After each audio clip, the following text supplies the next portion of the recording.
Hey everyone, I'm Stephanie. And I'm Sandy. And this is the Italian American Stories podcast.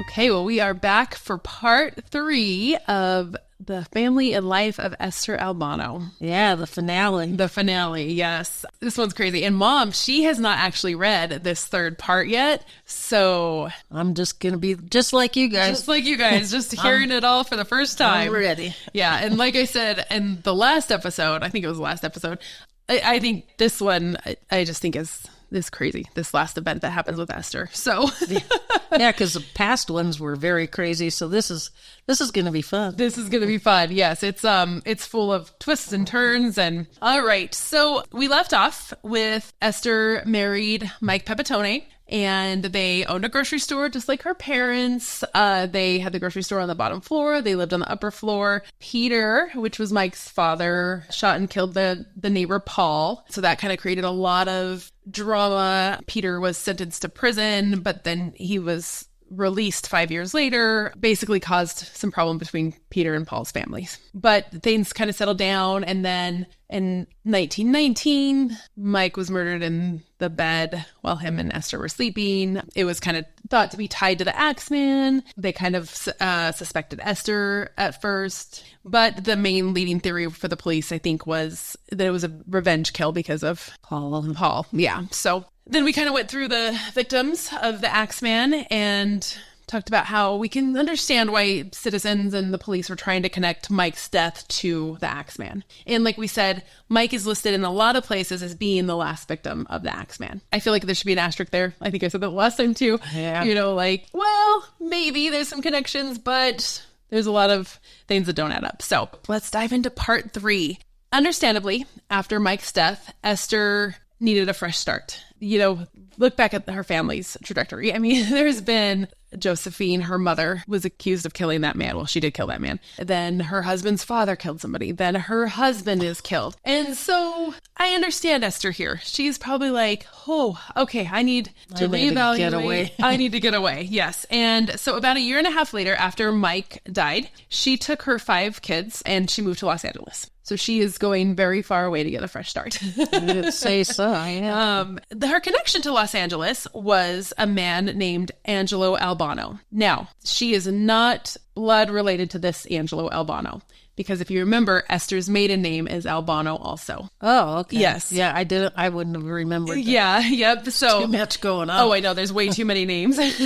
But she is not blood related to this Angelo. Different families, just happen to have the same last name. So she went to Los Angeles and she met up with Angelo Albano. He was living there and he was also originally from New Orleans. However, they knew each other at a more personal level because Angelo was actually married to Esther's sister, Jenny. Oh, wow. Yes. Good grief. Yeah, so there is a connection there.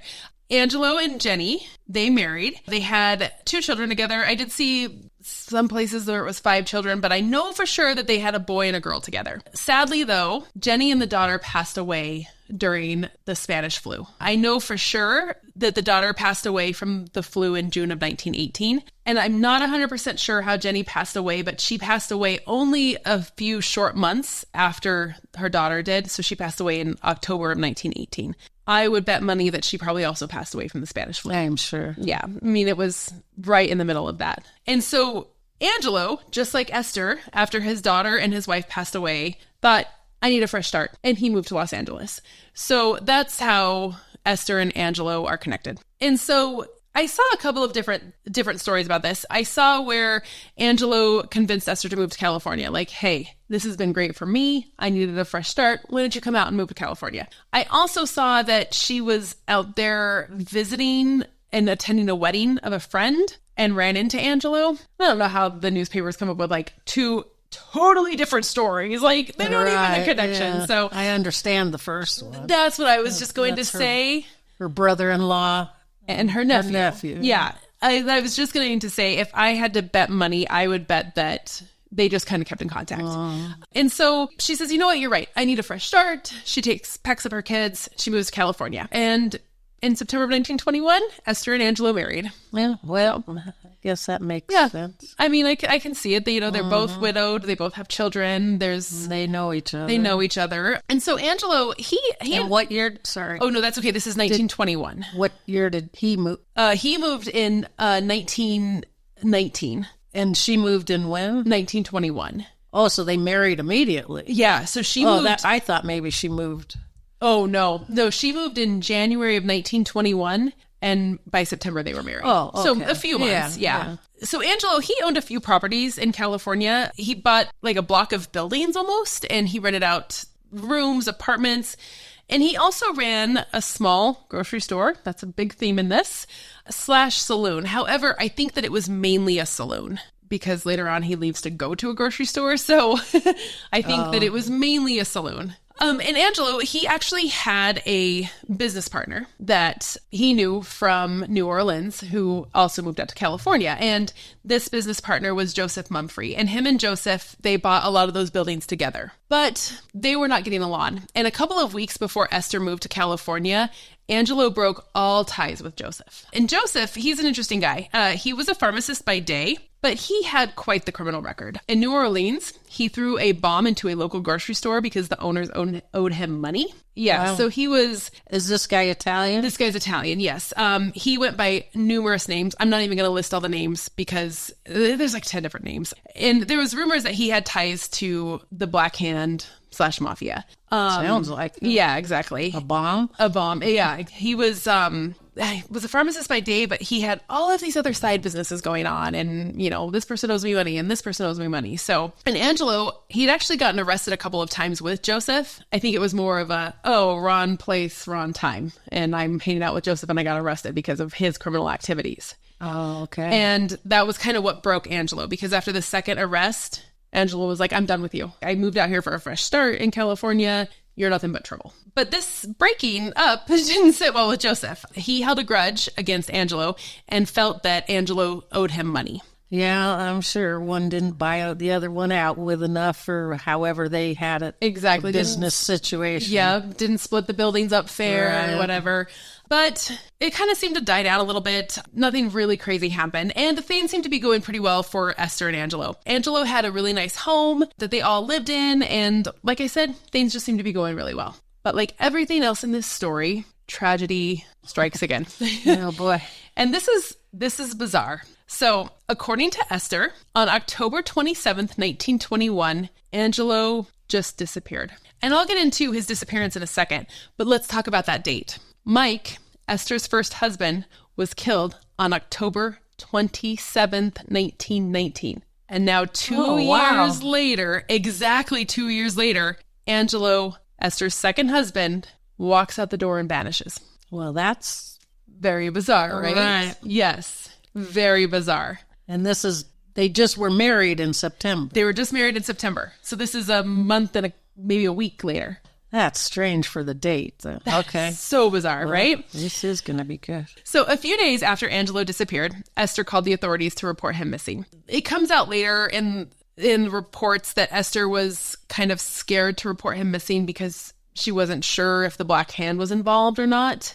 That was her excuse for waiting to call. Either way, though, Esther, she told the authorities that on October 27th, Angelo was in a great mood that day. He was just kind of doing little things around the house.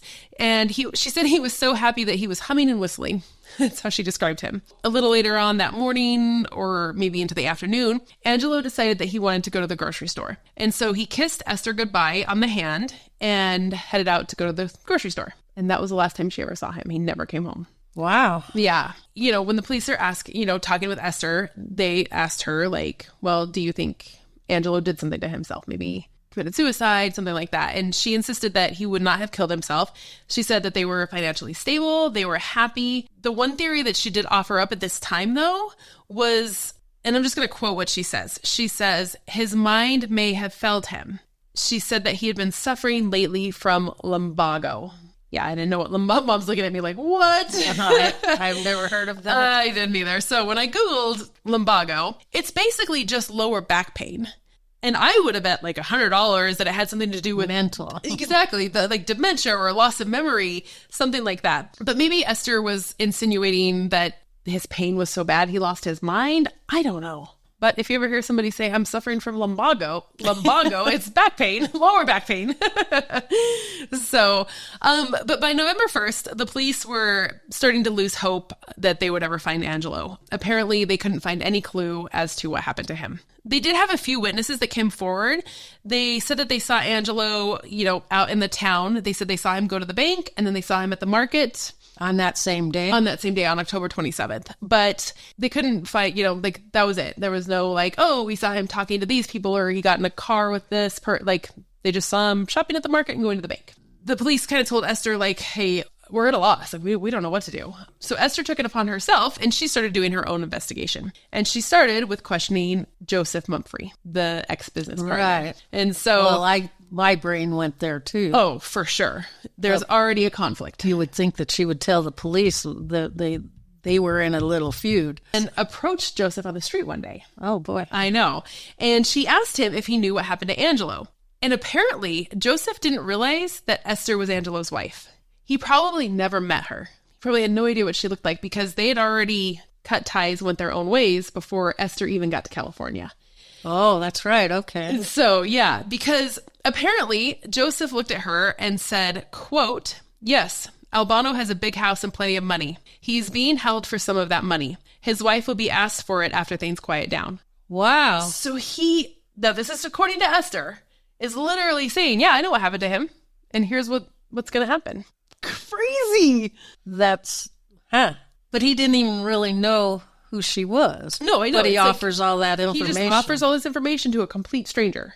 Take it with a grain of salt. I don't know. It's an interesting thing, though. Yeah. And I'm not sure what Esther's response was or what she did after Joseph said this to her. But I mean, you and I are sitting here shocked. I can only imagine. Yeah, there's a lot felt. Of question marks around there. Exactly. What went through her head? And so there's not a whole lot in the paper about this incident until December 5th, 1921. So he goes missing October 27th, 1921. The police kind of do a little investigation. She asks Joseph, and then it's just kind of quiet.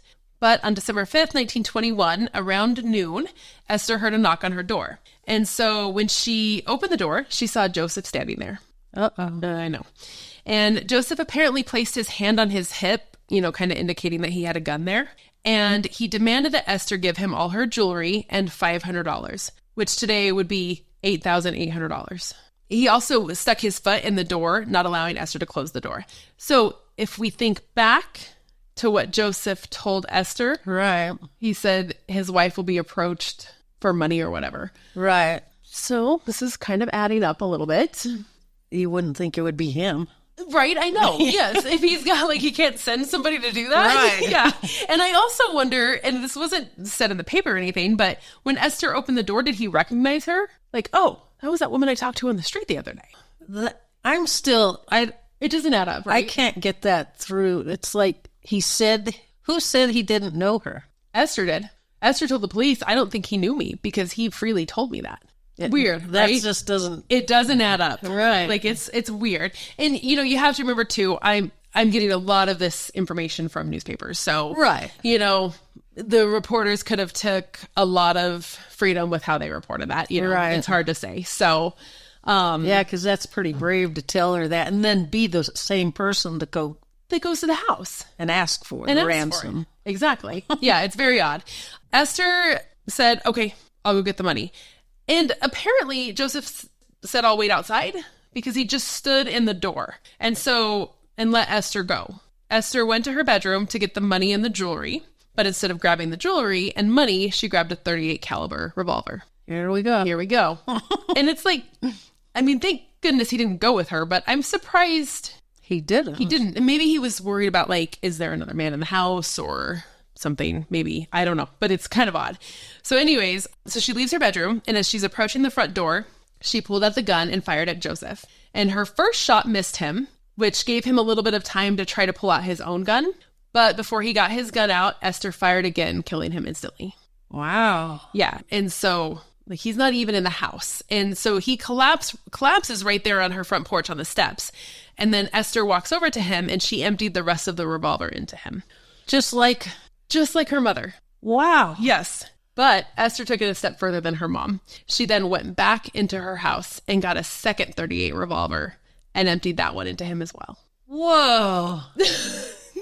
Isn't that crazy? What the heck? So she shot at him 12 times, hit him 11. I don't know if everything that had happened to Esther in her life caught up with her in that moment, and she was like, I got to make sure this guy is dead.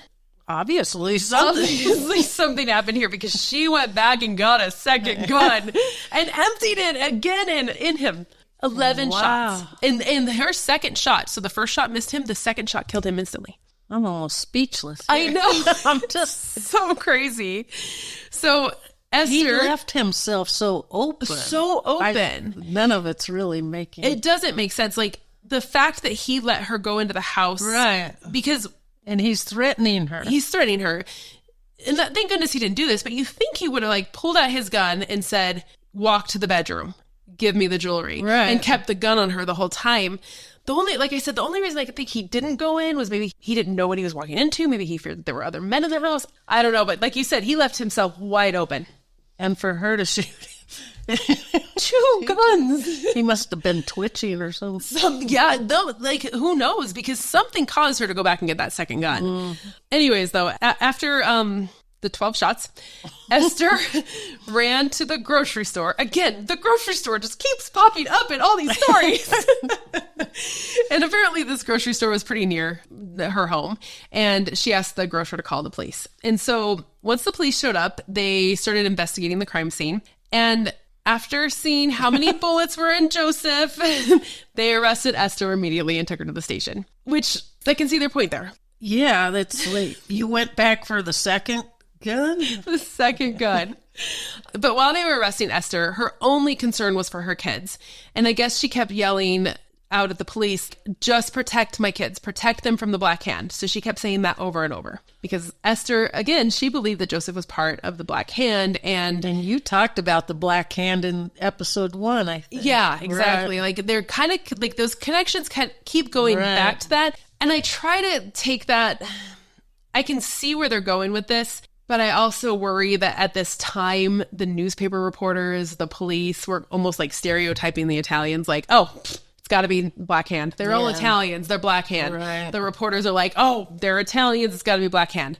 There are some connections, though, I can see where like they would make those connections. But, you know, it's hard to say. So, but the police, they did agree that, yeah, okay, we'll protect your kids. And so they posted a police officer at the house to watch over the children. And apparently the kids at the house ranged from age 4 to 14. So I guess it was okay that the kids stayed there, like just leave them, because there's a 14-year-old there, so it's fine. Like, this is what, 21? Yeah, 21. So it's a different world then, for sure. Okay, so a few days after the shooting, the captain of the police, he put out a statement claiming that he believes Esther is covering for a man who actually was the one that shot Joseph, which is another crazy coincidence to Esther's past, because there was another captain of a police in New Orleans who thought her mother was not the one who shot Philip, but it was another man. How insane is that? This is crazy. This has a twist and a half to it. And it's all coming back from the first. Her mom. From 1899, it's almost like a full circle. Right. So this police officer in Los Angeles is like, I don't think Esther was actually the one who shot Joseph. I think it was a man who shot Joseph. But Esther's saying she did it for self-defense. Same exact thing that happened to Josephine, her mother. I don't even know. I don't know what to say about that. Like, either this is a crazy connection, or it was a trend of the time where the police thought, oh, women weren't capable of this type of crime. No, well, I have no idea. Either way, it's strange. This is almost like a fictional book. Yes, I know. It's like if this was a fiction story or a movie, we'd be watching it going, oh, please, that wouldn't happen in real life. But here we are. Right. That's exactly where my brain went. It's so crazy. And the man that they thought Esther was covering for was her husband, Angelo. The missing one. Missing one, yes. Her husband was missing, and they thought that maybe he was still alive, and this was all a cover-up. So I don't know. Well, I guess. I mean, but another reason they suspected that Angelo was still alive and maybe possibly the killer was because they found out that Angelo's bank account was emptied and closed a few days after he disappeared. Esther said she doesn't know anything about that. And they were also... Well, what was she living on? I have no idea. Because how long was it after he disappeared that Joseph went to her house? And October 27th, he disappeared. She killed him on December 5th. So I don't know. And they were also looking for a safety deposit box at a bank, and they couldn't. That was under Angelo's name, and they couldn't find it. It's interesting, though, because the witness statements, if you go back to them, they said they saw Angelo the day he went missing go into the bank. Oh, but then they said... It was closed a few days later. So I don't know, maybe the bank heard that he was missing and was like, well, the bank account's empty, let's just close it. I don't know. And I don't know why Angelo went to the bank that day either. I mean, maybe he just needed money to go to the grocery store. Maybe he was taking money out to go pay Joseph and didn't tell Esther that. This is all theories that I'm throwing out there. I have no idea, but it's just interesting to think about. So now she's in jail. She's in jail, yes. But the captain is starting to think, I don't know if she really did it. But there were a lot of witnesses that came forward. So her neighbors basically said they saw Esther shooting Joseph. Because remember, the shooting did not happen inside the house. Oh, on the porch. It happened on the porch because after the second shot, she approached him and emptied the first gun and then the second one. And he had like, his body, they said, almost like slid down the stairs. So he was basically back on the ground. So a lot of the neighbors came forward and were like, no, we saw Esther. We did not see anybody else. On December 10th, the police, they got an anonymous tip from somebody stating that the body of Angelo Albano was in a hidden cellar at the home where he and Esther lived. So she's in jail right now. They're trying to figure out what is happening, like who killed Joseph? Where is Angelo? And then this anonymous tip comes in. And so Esther was completely shocked by this and she completely denied it. She's like, he's not in a cellar at our house. He's gone. He's missing. I don't know where he is. But the police, they followed through on the tip and they searched the home. And the officers did find a secret cellar in the basement. Wow. Yes. And in the cellar, there were a few odd things. They found old clothes. They found newspapers. And on the newspapers, all of the dates were ripped off. Weird, right? And then they found some type of concrete mix. But they said that there was no evidence of human remains there. So I don't... Concrete mix. Yeah, it was... I don't know if it was like a bag, like it hadn't been mixed up. Yeah, I have no idea. But this fueled this captain's theory even more that Angelo was still alive and possibly killed Joseph. Or he started to think maybe Esther killed him and hid his body somewhere on the property. Well, that's true. And he probably looked into her past and saw that her husband was killed right next to her in the bed. And he might have started wondering, is this like a Black Widow where she kills her husbands? It's still very weird, the things that were in the cellar. And who knows, they could have been from the previous homeowners. Who knows?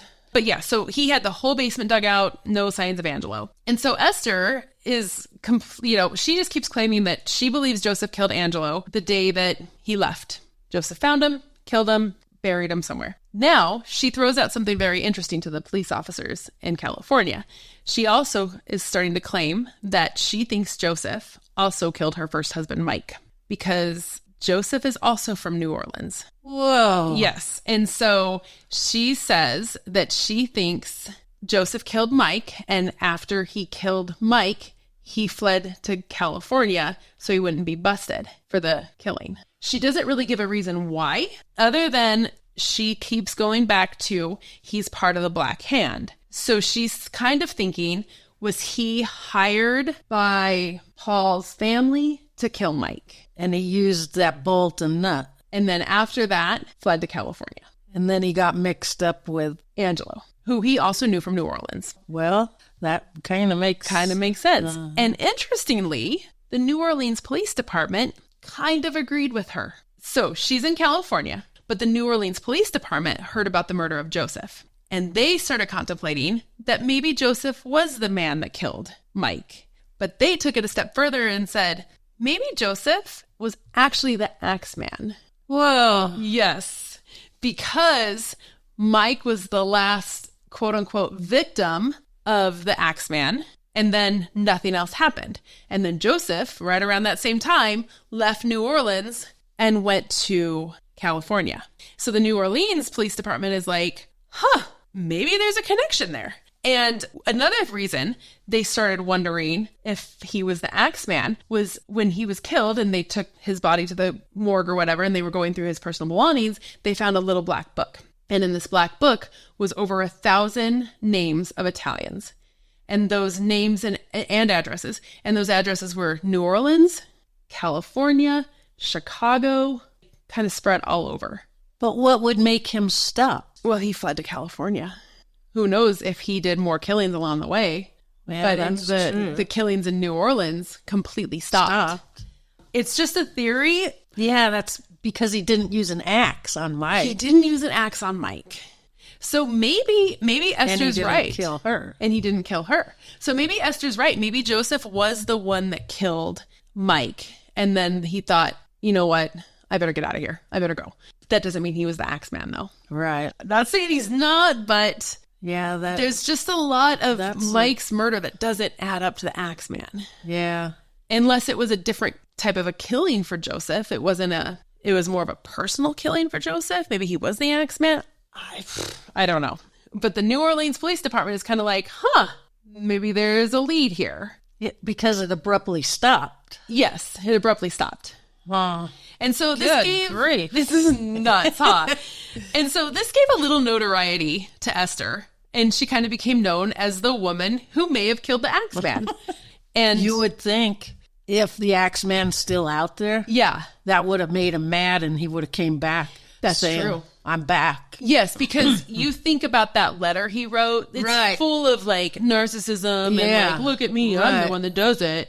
That's true. That's a good point. So there's the one side where it gave her a little notoriety, like, oh my gosh, this woman might have killed the Axman. But then on the other side of that, a lot of people really started to question how her first husband died. And they started to suspect her a little bit more. A lot of people were starting to be like, okay, her first husband dies right next to her. And now her second husband she heard nothing. And she heard nothing. And now her second husband just disappears. So she's kind of got like two things going on. She's kind of getting praised in the papers as the woman who possibly killed the Axman. And then she's almost being labeled as like a black widow. So a wife that kills her husband. So she's kind of got like both of these things going on at the same time. And she's got this is bizarre 7 kids at home. But Esther, she was charged with murder, first-degree murder. And on December 28th, 1921, she had her first hearing in front of a judge. And she testified in her own defense. And her attorney said that this was an obvious case of self-defense. The judge, however, disagreed and decided to move forward with the trial. And his reasoning was because Joseph was shot multiple times and he even had some wounds in his back. Oh, well, yeah. He could have fell. And exactly. And then when she came back with the second gun, she was shooting him in the back. So, the judge is like, no. Like, we're going forward with the trial. And the trial was scheduled for April of 1922. April rolls around. And our kids are still, they're not saying anything. They can't be on their own. No, they can't be on their own. I would almost wonder if she sent them back to New Orleans. I have no idea. I don't know what's happening with the kids at this point. But so her trial starts in April and she testified for, on her own behalf saying, this is self-defense. She had multiple family members testify just almost as like a character witness, and multiple people testified. I think, again, her neighbors claiming that it was self-defense. And Joseph, he didn't have a great reputation. So a lot of people were like, yeah, he was probably there to rob her. So, but the trial lasted a few days. And when the jury was sent to deliberate, they spent 40 minutes in the jury room and that was it. They came back with a verdict and they found Esther not guilty on all charges. Wow. I know. It's crazy, right? So she was set free. Once again. Yes, I know. Good grief. I have a lot of questions. I'm not blaming Esther. I do have some questions about the whole situation. Like there's some weird situations and it could have honestly just been that she was scared of Joseph. And Angelo disappeared on the same date. That's so bizarre. That's creepy. That's very creepy. And Angelo, they never found Angelo. They never found his body. He never showed up again. It's just a lot of questions. And I'm sure the answers are probably in the police records, interrogation records and stuff like that. But, those are, if they're even still around, they're going to be very hard to get. So Esther, once again, was like, I need a fresh start. Oh, boy. And her fresh start was she decided to head back to New Orleans, which I get. I mean, She moved out to California. Right. She only knew Angelo. Now she's alone. And so all of her family's there. And she went back to New Orleans. She never remarried.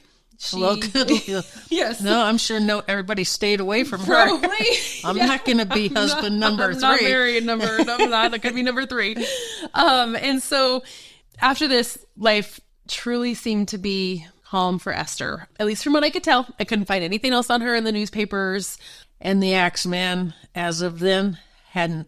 Nope, they never caught the official Axman. There's a lot going on there. There is. And so once back in New Orleans, she went back. Her parents are still alive, but her father, he did pass away on August 19th, 1926. He was 74. And then her mother, Josephine, she passed away on August 4th, 1934 at the age of 74.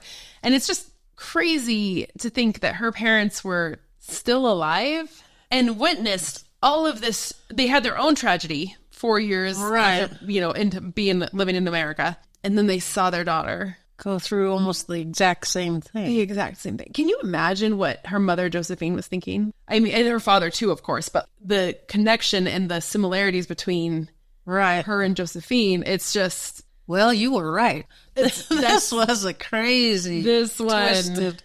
It kind of, like you said, it kind of brought the other tragedies and everything else back full circle. With this one. But as for Esther, she passed away on August 23rd, 1940. And she was only 49. She died pretty young, but I mean, she went through a lot in her 49 years. Like, jeez Louise. And that could have been a contributor of why she passed away so young. Exactly. She was survived by her children and numerous grandchildren. Like we've said over and over, like this was a crazy case story to research. But as I was researching her, I would start researching her family members. And that's how I found out about her parents and how Josephine killed Philip. And I could not believe the stories I was uncovering. Every time I would look into a family member, I'm like, what the heck? What the heck? I mean, her parents went through a murder trial, and then her 2 husbands died and went missing, and the weird connection to the Axman. It was just like this never-ending research project. And just when I thought I was done researching everyone, I realized I had somehow skipped her daughter, Rosa. So I have all my research pulled. I'm ready to write the script, and I'm like, you know what? I should look at Rosa just to see if anything crazy happened to her. And so I type her name into the newspaper databases. Didn't really find anything. Now, Rosa is... Esther's daughter. Esther and Mike's daughter. Okay, yeah. Yeah. Okay. And I always do the newspaper databases and Ancestry. It's kind of like my starting off point to get to know these people. And one of the first things that pop up on Ancestry.com was her death certificate. So, of course, I download it because I'm super curious at this point. And I was shocked to see that the manner of death for Rosa was strangulation. And, good grief. And her death was listed as a homicide. And so she was strangled and died in her own home at the age of 44. So, of course, I immediately start searching for more information about this. And I wanted to know about her husband because I immediately jumped to the spouse. You know what I mean? It's like, oh my gosh. But I could not believe this. I was like, Dan, I thought I was done looking into this family. And then poor Rosa. So I found out that her husband's name was Elliot Dufour, and together they had 2 children. And honestly, there's nothing really out there. I couldn't find a whole lot on this. Her husband, he was cleared of any suspicion, and prosecutors, they said that there was not enough evidence to back up a murder charge. So that tells me they kind of suspected him, but they couldn't pull enough evidence to get him. And so he didn't have an alibi. He said that he doesn't know what happened. He actually died a year later from cirrhosis of the liver. So it looks like Rosa and Elliot's children, though, went on to live very happy, long lives. So I was grateful for that. And I'm not going to add their names in because... Right. But yeah, so not that I wanted to end on another tragedy because I don't want to end on a tragedy, but it just goes with the theme of this whole family of tragedy after tragedy after tragedy. And literally, she was the last person I looked up, and I skipped her somehow. I missed her. But I think what we can take away from it is the family did overcome the tragedies. I mean, I'm sure that they were traumatized by things, but, it sounds like they were still a very close-knit Italian family. They probably helped each other through all of this stuff. I mean... Yeah, wow. Well, this was a good story. It was through all this, I guess I just have to give it to Esther because she went through a heck of a lot. Right. And I hope that when she moved back to New Orleans, she found peace. And, I hope she enjoyed her children and her grandchildren. And I mean, I'm kind of speechless, to be honest with you. Right. I hope the whole family found peace because, yeah, I mean, okay, the tragedies that they went through, all of this crazy stuff that happened to the family, but then you have to think about, that they were discriminated against, and I'm sure that there was a distrust with the police, and, and I don't want to bag on police, like I'm, by any means. It was just a very different time back then, right. And the way that Italians were treated was very different. And to give credit to some of these police officers, they did seem to do their due diligence, and they did offer protection to their families too, right. Which was a very nice and decent thing to do. Well, hopefully it didn't move on to the next generation. I hope not. I hope so too. I mean, and then there's the whole Axman. I mean, and that's the other thing. Like, the Italian immigrants probably felt very targeted and not safe because of the Axman. And then there's this weird connection with Esther and the Axman and Joseph, and suddenly he's gone. And then he's gone. And he never commits. I mean, as far as we know, who's to say he went to Alaska and continued his murders, and it just has never been connected. But like we said in the first episode, we are going to do the stories of the other victims of the Axman because their stories should be brought to light. But yeah. Wow. Well, this was very, very good. It was interesting. Well, we hope you enjoyed listening to the last part of the fascinating life and family of Esther Albano, and we hope you come back to listen to more stories about Italian Americans. See you next time. See you next time.